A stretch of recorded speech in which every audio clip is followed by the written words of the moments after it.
माझा मितवा मालिकेच्या पुढील काही भागांमध्ये आपल्याला जबरदस्त असा ट्विस्ट पाहायला मिळणार आहे, ज्यामध्ये खरं तर सगळेजण अंजलीच्या डिलेव्हरीमध्ये बिझी असतानाच राकेशने डॉक्टरांशी डाव साधून जसा काही गेम केला आहे, तेव्हाच नेमकं ईश्वरी आणि अर्णवने त्या राकेशला रंगेहात पकडला आहे. ते नेमकं कसं आणि काय तेच आपण या भागामध्ये पाहणार आहोत, त्यामुळे व्हिडिओ शेवटपर्यंत नक्कीच बघा.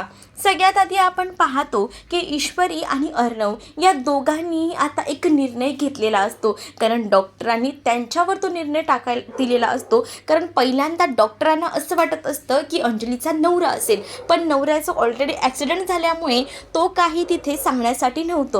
मग तेव्हाच आता डॉक्टरांनी सरळ अर्णव भाऊ असल्यामुळे एक जबाबदारी त्याच्याकडे दिलेली असते, कारण बाळ आणि आई सुरक्षित राहणं गरजेचं होतं. 9वा महिना लागलेला असला तरी तिचा BP जो आहे तो सारखा लो होत होता आणि त्यामुळे डिलिव्हरी करणं खूप जास्त गरजेचं होतं, नाहीतर बाळाच्या जीवाला त्रास होणार होता. डॉक्टरांनी स्पष्ट आणि व्यवस्थित सांगितलेलं असतं आणि त्यामुळेच आता ना डॉक्टर जेव्हा हे सगळं काही बोलतात तेव्हा निर्णय पक्का झालेला असतो.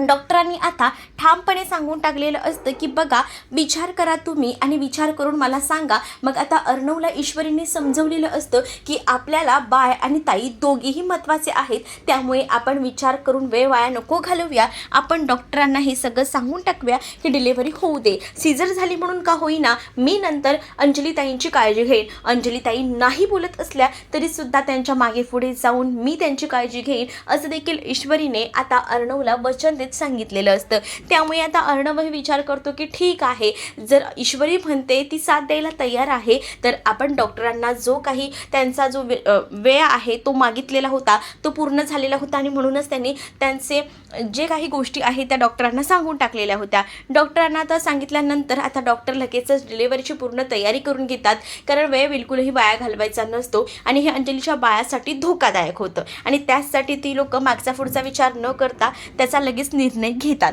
मग दुसरीकडे आता रिया ही तर मागेच लागलेली असते, का तर तिला सर्वेशला भेटायचं असतं आणि त्या सर्वेशने तिला खूप धोका दिलेला असतो, तिचे पैसे लुटलेले असतात आणि त्याचमुळे ती आता सर्वेशला भेटण्यासाठी खास करून आलेली असते. हॉस्पिटलमध्ये अर्णव तिला समजावत असतो की नको भेटू, नको हे करू, पण ती ऐकायला तयार नसते. तिचं तेच असतं की मला त्रास दिला ना तर मी मात्र ह्या सगळ्याचा बदला घेणार. यासाठी ती हॉस्पिटलमध्ये तमाशा करण्यासाठी आलेली असते. पण त्याच वेळेला ईश्वरीने आता तिला रियाला चांगलंच ओरडलेली असते आणि रियाला ती म्हणते की तुझी हिंमत कशी झाली इथे यायची.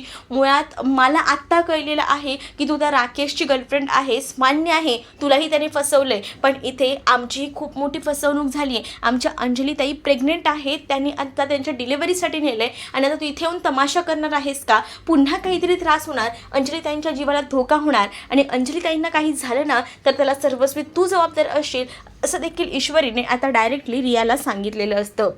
त्याच वेळेला रिया म्हणते मग माझं काय, मी पण एवढा त्रास सहन केला आहे. त्यावर ईश्वरी म्हणते या गोष्टी तुला आधी कळल्या नाही, त्याच्यासोबत रंग उधळताना तेव्हा तर मजा करत होतीस ना त्याच्यासोबत, तेव्हा विचार केला नाही का की या माणसाबद्दल माहिती काढावी करून. तुला आत्ता कळलं, तुझ्या जेव्हा पैसा घेऊन तो पळून गेला तेव्हा तुला या गोष्टी कळत आहेत का? आणि ते सुद्धा इथे कोणी सांगितल्यानंतर, ते सुद्धा अर्णव सरांनी तुला सांगितलं तेव्हा कळलं आहे की त्याचं लग्न झालं आहे, याआधी माहिती नव्हतं ना? मग कशाला इतकी पॅनिक होतेस? थोडी शांत राहा, आम्ही आहोत ना तुझ्याबरोबर, तुझ्या पाठीशी आहोत. तो एकदा बरा होऊ दे, मग त्याचं सगळं पितळ आपण उघडं करणार आहोतच की.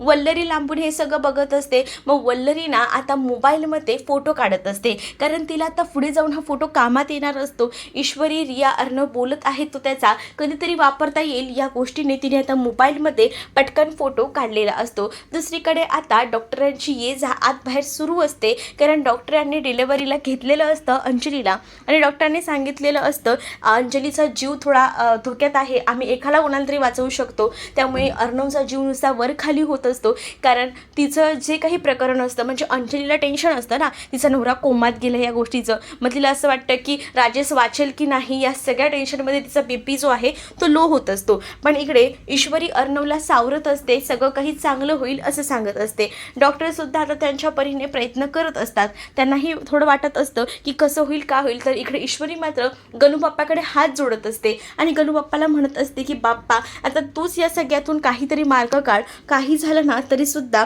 अंजलीताईंचं बाळ आणि अंजलीताई दोघीही सुखरूप असायला हव्यात असंही ईश्वरीचं म्हणणं असतं.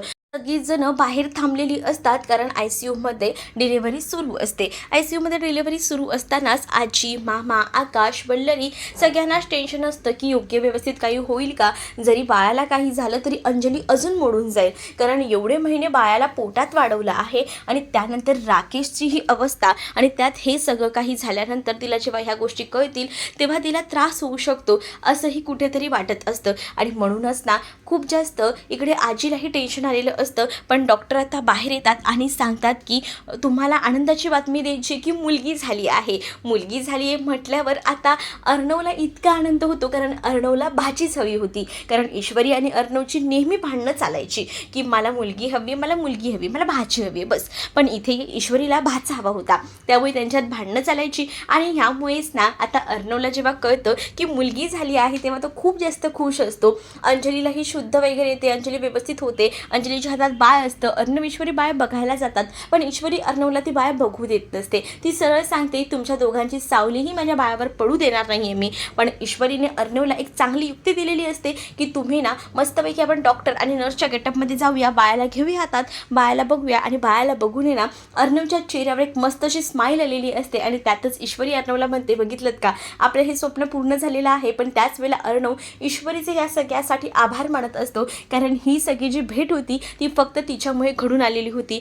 पण दुसरीकडे राकेश आता विचार करतो की सगळीजण या सगळ्यात गुंतलेत तोपर्यंत ना आपण डॉक्टरला पैसे देऊया. एवढे दिवस हॉस्पिटलमध्ये जो माणूस झोपला होता तो राकेश नव्हताच. इथेच मोठा ट्विस्ट आहे कारण अजूनही कोणालाच राकेशला भेटू दिलेला नाही आहे. राकेशचा चेहरा सुद्धा बघू दिलेला नाही आहे डॉक्टरने. या सगळ्या मागे हा राकेशच आहे. राकेश एवढे दिवस जे काही घोळ करतोय त्या सगळ्याचा हा एक मोठा ट्विस्ट आहे. म्हणजेच राकेश आता या सगळ्यामध्ये त्याला माहिती होतं की जर मी कोमात गेलो हे कळल्यानंतर अंजलीला त्रास होणार आणि सगळीजण तिथे गुंतणार आणि त्याच संधीचा फायदा घेऊन आपण हॉस्पिटलमध्ये तिथे जाऊन थांबू शकतो आणि डोक्याला पट्ट्या वगैरे बांधून घेऊ शकतो. हे त्याने डॉक्टरांना हाताशी घेऊन केलेलं प्लॅनिंग होतं. डॉक्टर या सगळ्यामध्ये सामील होते. डॉक्टरांना तो आता भेटायला येतो. डॉक्टरांना ठराविक त्याने रक्कम सांगितलेली असते. ती रक्कम त्यांच्या कॅबिनमध्ये तो द्यायला गेलेला असतो आणि त्याला असं वाटतं की सगळेजण तिथे गुंतलेत. पण इकडे अंजलीने बाळाला घ्यायलासाठी अर्णव आणि ईश्वरीला नकार दिलेला असतो. त्यामुळे ते बाहेर पडतात आणि डॉक्टरच्या कॅबिनमध्ये जातात की आता सगळं ओके आहे का हे सगळं विचारण्यासाठी. आणि तेवढ्यातच ना नेमकं हा पैसे देत असणार राकेश डॉक्टरांना आणि तेवढ्यातच अर्णव आणि ईश्वरीने राकेशला रंगेहात पकडलेला आहे आणि त्यावरूनच त्याला कळलेलं आहे की हा माणूस किती नालायक, किती खालच्या पातळीला गेलेला माणूस आहे. या माणसामुळे एवढा त्रास झाला आहे आणि हा माणूस आता चक्क इथे हे सगळं पैसे देऊन करतोय. ही गोष्ट अर्णव ईश्वरीला समजते. तेव्हा आता अर्णव ईश्वरी या राकेशच्या बाबतीत काय स्टँड घेतील हे पाहणं तितकंच इंटरेस्टिंग असणार आहे. तुम्ही जर आपल्या चॅनलवर नवीन असाल तर चॅनलला नक्कीच सबस्क्राईब करा.